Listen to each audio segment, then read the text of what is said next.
তারা যদি 48 ঘন্টার মধ্যে কোনো ব্যবস্থা না নেয়। আউযু বিল্লাহি মিনাশ শাইতানির রাজিম। বিসমিল্লাহির রহমানির রহিম।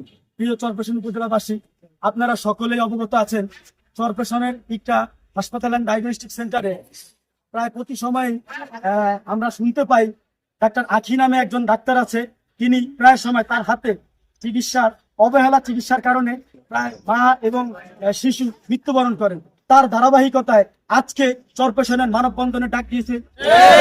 আমরা চাই যে এই সকল সাংবাদিক তারা কি টাকার কাছে বিক্রি হয়ে আমাদের এই সকল জিনিসগুলো প্রত্যক্ষভাবে উপস্থাপন করেনি, নাকি অন্য কোনো কারণ আছে, আমরা আসলে তদন্ত জানতে চাই।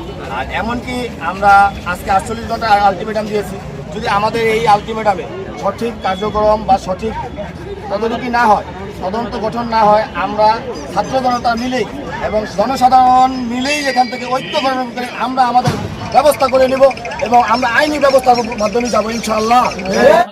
উপজেলা নির্বাহী অফিসার এবং চরপেশন থানার যে ওসি, ওনাদের দুইজনের কাছে আমাদের যে লিপিবদ্ধ দেওয়া হয়েছে, তারা যদি 48 ঘন্টার মধ্যে কোনো ব্যবস্থা না নেয়, তাহলে আমাদের চরপেশন উপজেলার মানুষ এবং ছাত্র সমাজ মিলে কঠিন আন্দোলন করবে।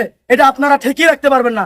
আমরা ছাত্র সমাজ আপনাদেরকে বলতে চাই, 48 ঘন্টার মধ্যে অতি দ্রুত এই ডাক্তার আখি এবং যে ইকরা ডায়াগনস্টিক হাসপাতাল তাদের বিরুদ্ধে ব্যবস্থা নেবেন। এই বলে আমাদের সর্বশেষ কথা শেষ করতেছি। ইনশাল্লাহ যদি অতি দ্রুত ব্যবস্থা না নেন, আমরা কঠিন আন্দোলন করে তুলবো ইনশাল্লাহ।